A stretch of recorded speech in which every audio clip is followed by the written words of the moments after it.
अब बात करेंगे बंगाल की, जब पश्चिम बंगाल के चुनावी मैदान में किसान भी कूदते हुए दिखाई दे रहे हैं, कृषि कानून का विरोध कर रहे हैं। किसानों ने रणनीति बनाई है कि वो तमाम राज्यों में जाएंगे जहां पर विधानसभा चुनाव होने जा रहे हैं और बीजेपी के खिलाफ प्रचार करेंगे। इसी कड़ी में किसान नेता राकेश टिकैत और संयुक्त किसान मोर्चा के कई नेता बंगाल पहुंचे हैं और बीजेपी के खिलाफ हुंकार भरी है। वहीं गृह मंत्री अमित शाह असम और पश्चिम बंगाल के 2 दिवसीय दौरे पर रहेंगे। इस दौरान शाह चुनावी जनसभा को संबोधित करेंगे और कई अन्य कार्यक्रम में भाग भी लेने वाले हैं। वहीं भारतीय जनता पार्टी की ओर से जारी बयान में यह कहा गया है कि अमित शाह असम के मार्गारीटा में और नाजीरा में 2 जनसभाओं को संबोधित करने जा रहे हैं, लेकिन वही किसान आंदोलन भी पश्चिम बंगाल विधानसभा चुनाव में अपनी भूमिका निभाते हुए दिखाई दे रहा है। और बंगाल में जहां बीजेपी अपना वोट बैंक बनाने की कोशिश में लगी हुई है, तो वहीं राकेश टिकैत बीजेपी को वोट ना करने की बात कह रहे हैं। अब देखना यह होगा कि आखिर कामयाब कौन होता है और इस चुनावी मैदान में कामयाब कौन होता है, ये देखना बेहद दिलचस्प होगा। लेकिन उससे पहले जिस तरीके से राकेश टिकैत ने कल नंदीग्राम से हुंकार भरी और पश्चिम बंगाल में पहुंचकर उन्होंने बीजेपी को बॉयकॉट करने को कहा, बीजेपी को वोट ना देने की अपील की, उसी को देखते हुए जिस तरीके से आज अमित शाह भी बंगाल के दौरे पर है। आपको बता दें आज अमित शाह जो है 3 चुनावी सभाओं को संबोधित करने वाले हैं और इसी कड़ी में आज राकेश टिकैत भी नंदीग्राम के अलावा आज संगूर में अपनी चुनावी जनसभा करने वाले हैं और लगातार बीजेपी जो है और साथ में किसान नेता राकेश टिकैत भी लगातार बीजेपी को हराने के लिए कोई कोर कसर नहीं छोड़ रहे हैं।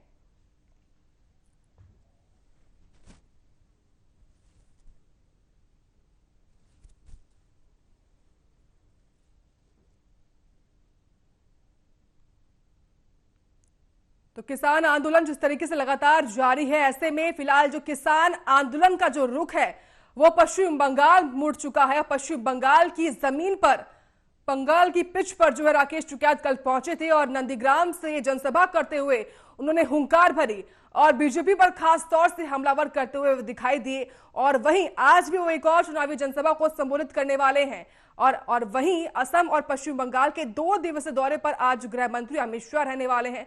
चूंकि स्टार प्रचारक की लिस्ट में उनका नाम शामिल है, उसी को देखते हुए तमाम काफी समय से और महीने में कई बार वो पहुंचते हैं और पश्चिम बंगाल की राजनीति में लगातार वोट करने की अपील वो कही जाती है। और इसी को देखते हुए जो पूरी रणनीति है, जो पूरी राजनीति है पश्चिम बंगाल की, वो फिलहाल काफी मजेदार होती जा रही है।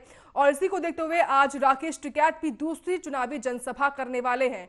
तो राकेश टिकैत ने बंगाल पहुंचकर बीजेपी पर लगातार वार किए हैं और इसी को देखते हुए यही तस्वीरें भी आरएन न्यूज आपको दिखा भी रहा है। तो राकेश टिकैत ने इसी को देखते हुए अपील की है कि आप बीजेपी को वोट ना दें। इसी मुद्दे पर हम चर्चा करेंगे और हमारे साथ चर्चा करने के लिए राहुल आनंद जुड़ चुके हैं जो कि बीजेपी के प्रवक्ता हैं। राहुल जी, स्वागत है आपका। राहुल जी, राकेश टिकैत बीजेपी के खिलाफ वोट करने की अपील लगातार कर रहे हैं और बंगाल की पिच में पहुंच चुके हैं, क्या कहेंगे आप इस पर? देखिए, राकेश टिकैत जी की जो तार्किक मांगे थी जो किसान संगठन की, वो तो अब बिल्कुल बदल गई है। अब राकेश टिकैत वर्सेस भारतीय जनता पार्टी हो गई है। ये अब विपक्ष इनका सहारा ले रही है राकेश टिकैत जी का, ताकि मोदी सरकार को जहां से ज्यादा झुकाया जा सके। लेकिन आपको मैं बता दूं कि जब जनता ने हमें चुनकर भेजा था देश के संसद में, तो उन्होंने विकास के एजेंडों पे मुहर लगाने के लिए भेजा था। अब उन्होंने ये सोचकर नहीं भेजा था कि राकेश टिकैत जैसे अगर कोई नेता अगर आते हैं तो उनके दबाव में आके सरकार झुक जाए। हाँ, मैं आपसे एक चीज जरूर बताना चाहूंगा कि राकेश टिकैत जी ने जो 2250 क्विंटल जो गन्ना भेजा था चीनी मिल को, उन्होंने किस रेट पे भेजा था जरा ये सार्वजनिक कर ले। क्योंकि उन्होंने एक बयान दिया था जिससे उन्होंने इस बात का जिक्र किया था कि मैं पूछूंगा कि वहां के बंगाल के किसानों से कि उनको किस एमएसपी रेट पे उन्होंने अपने फसलों को बेचा है। तो अगर इस तरह की बातें अगर आती हैं तो पहले तो इनको अपने आईने को साफ कर देख लेना चाहिए कि उन्होंने अभी हाल ही में गन्ना भेजा था चीनी मिल में, तो उन्होंने किस रेट पे भेजा था। और इससे बहुत ज्यादा अंतर वहां की आवाम को नहीं होना है, क्योंकि वहां के लोग जानते हैं कि देश हित में मोदी सरकार जरूरी है और किसानों के लिए समर्पित सरकार है हमारी। जी ठीक है राहुल जी, जब राकेश टिकैत बंगाल पहुंचे, एयरपोर्ट पर पहुंचे और जब वो मीडिया से मुखातिब हुए तो उन्होंने ये चीज कही कि बंगाल में जो किसान है उनका हाल बेहद ही खराब है, तो ये बयान कैसे समझा जाए उनका, जिस तरीके से अगर उनका ऐसा कहना होता है तो ऐसे जो मुश्किलें हैं वो बीजेपी की तो बढ़ा ही रहे हैं, लेकिन साथ में टीएमसी की मुश्किलें भी लगातार बढ़ा रहे हैं। देखिए, जो बयान है अगर देखा जाए तो उनके बयान से बहुत ज्यादा ये अंतर नहीं पड़ने वाला है, क्योंकि देखिए जो केंद्र सरकार जो विकास के एजेंडे को और जो किसान सम्मान निधि और खास करके जो मोर ड्रॉप पर क्रॉप का जो एक नारा दिया था, जिसके अंतर्गत खेतों में जल पहुंचाने का काम किया गया था, तो ये सारी चीजें सरकार कर रही है और ई गवर्नेंस के हिसाब से 1000 से ज्यादा मंडियों को जोड़ा जा चुका है। हाँ, मैं ये कहता हूं कि वेस्ट बंगाल की जो किसान है उनके पास कुछ समस्याएं जरूर है, क्योंकि ममता दीदी जो अपना जो प्रचार करती है वो केंद्र सरकार को दबाकर करती है और उन्होंने वहां पे एक डिक्टेटरशिप चलाया है। और अगर राकेश टिकैत जी का बयान इसके ऊपर आता है तो कहीं ना कहीं वो ममता बनर्जी पे ही केंद्रित होता है। बिल्कुल, लेकिन आज जो है राहुल जी, आज बंगाल में राकेश टिकैत और अमित शाह दोनों की चुनावी जनसभाएं होने वाली हैं। ऐसे में कितना असर वोट बैंक पर राकेश टिकैत कर सकते हैं और कितनी मुश्किलें बीजेपी के लिए खड़ी हो सकती हैं? देखिए, सबसे पहले तो मैं बताना चाहूंगा कि राकेश टिकैत जी नेता नहीं है, वो बनने का प्रयास कर रहे हैं। वो अपनी राजनीतिक रोटियां सेकने का और ओछी मानसिकता का प्रचार कर रहे हैं, क्योंकि मैंने आपको प्रारंभिक संबोधन में इस बात को क्लियर किया था कि जो विपक्ष है अब वो राकेश टिकैत पर जाकर केंद्रित हो गया है, क्योंकि राकेश टिकैत ही उनको अब नेतृत्व करने वाले हैं आने वाले समय में। तो इससे बहुत ज्यादा फर्क नहीं पड़ने वाला है। मैं आपको बताना चाहूंगा कि विकास के एजेंडे को जब मैनिफेस्टो को हमने अपने में डाला था तो उस वक्त हमने इस पे मोहर लगाई थी और कहा था, और हमने अपने आप में ये संकल्प लिया था कि विकास के एजेंडे में अगर कहीं कोई कमियां आएगी तो हम वोट बैंक की राजनीति को कभी भी नहीं करेंगे। जो हमने किया, हमने कभी अपने वोट बैंक के लिए किसी भी कानून को नहीं लाया है। तो हमें अगर जनता हमें वोट देती है तो जनता हमें वोट देगी हमारे कार्यों के बल पे, और हम वहां पे स्थानीय मुद्दा का चर्चा रखेंगे। और माननीय जो हमारे वहां पे प्रचार है करने जा रहे हैं स्टार प्रचारक लोग, वो लोग सारी अपनी बातों को रखेंगे और समझेंगे कि वहां पे किस प्रकार से विकास के लिए मां काली की धरती को किस तरह से आगे ले चलना है। ठीक है, हमारे साथ शैलेश गिरी जी हैं जो कि किसान नेता हैं। शैलेश जी, स्वागत है आपका आर्य न्यूज पर। जी, आपका भी स्वागत। शैलेश जी, पश्चिम बंगाल पहुंचकर राकेश टिकैत कांग्रेस की मदद कर रहे हैं या फिर टीएमसी की मदद कर रहे हैं? देखिए, राकेश टिकैत जी किसी की मदद नहीं कर रहे हैं। सबसे पहले ये जान जाइए, देश में 2/3 आबादी किसानों की है। 2/3 आबादी बहुत ही अहम भूमिका निभाती है सरकार को बनाने में। किसानों की जो भी लड़ाई है ये देश बचाने के संदर्भ में है। और मैं आपको बता दूं कि जो भी सरकारें, किसी भी सरकार में जो सत्ता पक्ष में बैठते हैं वो अपनी आंख मूंद लेते हैं और जो विपक्ष में बैठते हैं उन्हें ये दिखाई देती है। तो चूंकि देश बनाने वाली एक मेजबूती आबादी किसानों को में जन जागरण फैलाने के लिए किसान जो है अपनी प्राथमिकताओं के आधार पर किसानों का जन जागरण कर रहे हैं कि कम से कम मत देने के समय हम किसी पार्टी से जुड़े नहीं रहे, किसान बन के मत दें। ठीक है, लेकिन शैलेश गिरी जी, राकेश टिकैत कहते हैं कि पश्चिम बंगाल में किसानों की जो कंडीशन है बेहद ही खराब है, लेकिन अब उनको बंगाल के किसानों की याद क्यों आ रही है? नहीं, अब आने की बात नहीं है और तब आने की बात नहीं है। हाँ। किसान आंदोलन विगत 3 महीनों 105 दिनों से चल रहा है और इसी क्रम में 3 महीने से चल रहा है, और जब पश्चिम बंगाल में चुनाव होने हैं तो उनको पश्चिम बंगाल के किसानों की याद आई है। नहीं, ये तो बस नेचुरल बात है, सोचने की बात है कि 3 महीना से हम आंदोलन पर बैठे हैं और पूरे देश में 70% आबादी को जन जागरण करना है। तो जहां 5 राज्यों में चुनाव है ये प्राथमिकता में शामिल है। 70% किसान वहां भी आते हैं, वहां उनकी उपयोगिता ज्यादा सिद्ध होगी कि वो किसान बनकर मतदान करें। क्योंकि आप समझ सकती हैं कि हमारे राहुल भाई अभी कह रहे थे कि हम लोगों के विकास में एजेंडे में विकास है। हम राहुल भाई से ये जानना चाहते हैं, सवाल करते हैं कि इन लोगों ने जो चुनाव पूर्व जो भी घोषणाएं की थी उसके वीडियो भी अवेलेबल है। मेक इन इंडिया, काला धन, 15 लाख, 2 करोड़ रोजगार, स्मार्ट सिटी, नोटबंदी, भ्रष्टाचार मुक्त, ठीक है, महंगाई में कमी, कानून व्यवस्था, नारी सुरक्षा, गंगा सफाई, स्वच्छ भारत, एक से बदले 10 फसल का 1.5 गुना दाम। ये क्यों और कैसे फेल हुआ?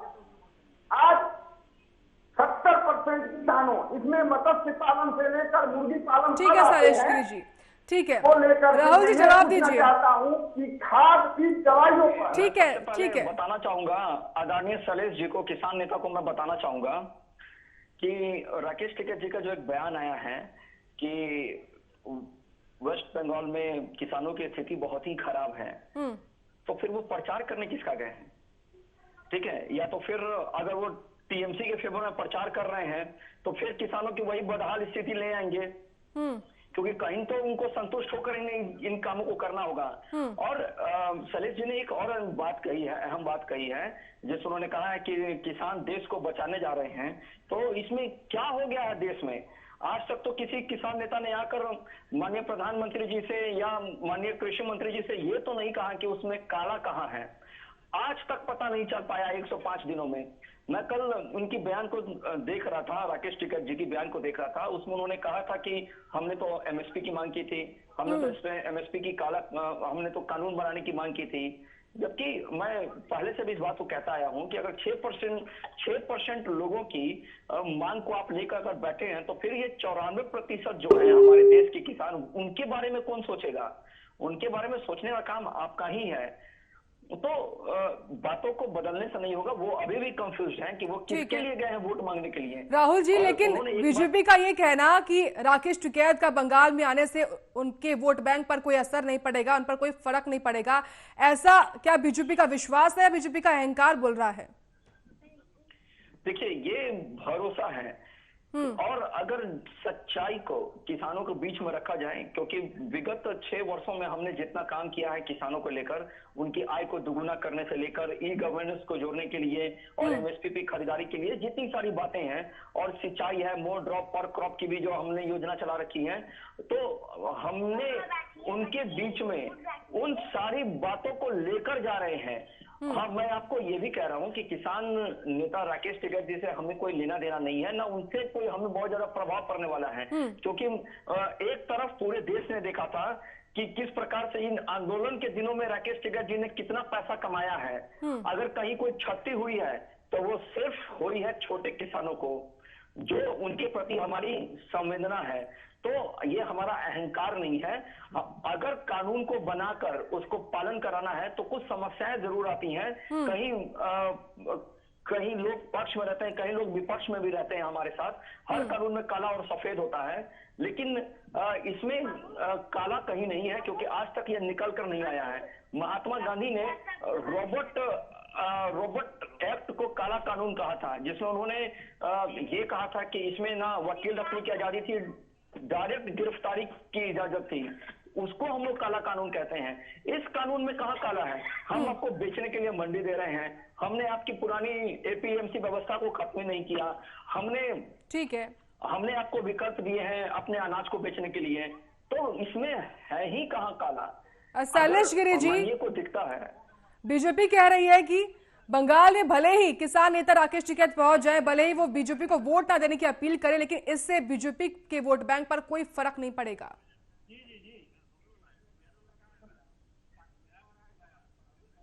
चाहता हूँ सरकार 70% आबादी बनाती है और 70% आबादी सरकार की 7 साल की व्यवस्था है, उसकी गतिविधियों से एक पावर रखती है, एक मजबूती में है, समझ चुकी है। सिर्फ उसको बताने के लिए वो गए हुए हैं कि जो सरकारें हमारी मांगों को नहीं मान रही है, हम उसको मत न दें, बाकी आप जहां भी मत दें, और उसे दें जो उसको हराने का काम करे। इससे बदलाव आएगा और कोई बात नहीं है। जहां काला और सफेद की भाई राहुल भाई कह रहे थे, तो ये देखिए, काला और सफेद छिपा नहीं हुआ है। सबसे बड़ी बात है कि सरकार समझ रही थी कि किसानों को कानून समझ नहीं आएगी। कानून सरकार को सबसे बड़ी दिक्कत हो गई है कि किसान कानून को अच्छी तरीके से समझ चुके हैं। अरे समझना चाहिए राहुल भाई कि इस पर कोर्ट ने स्टे लगा दिया है, पहली घटना है। उसके बाद बने हुए कानून को में संशोधन की बात सरकार ने की, जब गलत नहीं थी तो संशोधन की चर्चा कहां से आई? आपने 9 कहा, हम 12 कहे, बच्चा क्या है? कानून संशोधन किया हुआ नहीं चलता है। आपने 1.5 गुना दाम के बदले पेट्रोल, डीजल, कड़ू तेल का दाम आज बढ़ गया। सोचना चाहिए जो आम जन की सुविधाओं से जुड़ा हुआ है। फर्टिलाइजर को वजन आप 5 केजी कम कर दिए, 12 से 18% जीएसटी इन्होंने ला दिया। ठीक है शैलेश गिरी जी, आखिरी कमेंट राहुल जी आपसे, जवाब दीजिए। देखिए, मैं शैलेश भाई को बातों को सुन रहा था और उन्होंने जो ये बात कहा कि किसान कानून को नहीं समझ पाए हैं, ये भाजपा का वहम था। तो मैं आपको बता दूं कि हमने किसानों को समझाया है और आप ये देख लीजिए कि पूरे देश में कितने का अंतर है। कितने मुट्ठी भर चंद लोग बैठे हैं वहां पे धरना पे और बाकी पूरे देश में हर जगह शांति है, लोग अपना अनाज को बेच रहे हैं। और आपने जो सुप्रीम कोर्ट की जो बात की है, तो मैं आपको बता दूं कि सुप्रीम कोर्ट ने कानून को निरस्त नहीं किया, ना उसमें कोई कमी निकाली है। उन्होंने ये भी नहीं कहा कि इसके अंदर कानून में क्या कमी है, लेकिन सरकार भी इस पे तैयार हो गई कि मैं 1.5 साल तक इस कानून को रोकता हूं। आगे आप बताइए, 1.5 साल का मौका आपको दिया जा रहा है कि आप इसमें काला और उजला कहा के फर्क कर दीजिए, तो आपने वो भी फर्क नहीं किया। तो और 1.5 साल भी आप नहीं माने, उल्टा आपने जिद पर बैठकर जो 26 तारीख का काला दिन पूरे विश्व को दिखा दिया।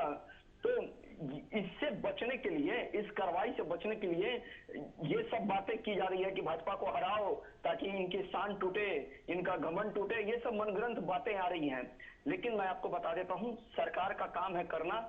और आज आप जो एमएसपी की गारंटी की जिद कर रहे हैं, कल आप ही रोएंगे उस चीज के लिए, ये भी तय है। क्योंकि उस पे माल नहीं बिकेगा, कहीं भी कोई सरकार महंगा खरीदकर सस्ता में आयात किसी को नहीं करेगी। तो आप इस बात को समझिए, इसके पीछे का जो तार्किक बातें हैं उसको समझना होगा, उसको नजरअंदाज नहीं करना होगा। और भाजपा रहे या गैर भाजपा सरकार रहे, किसी के लिए भी ये मानना उचित नहीं होगा। मैं आपको कहता हूं, क्योंकि हम जनता के सेवक हैं, जनता के लिए आए हैं और कल हम जनता का सेवा कर चले भी जाएंगे। तो लेकिन ये देश रहेगा, ये किसान रहेंगे, लेकिन जो सही चीजें होंगी वही होनी चाहिए, चाहे वो जो सरकार रहे।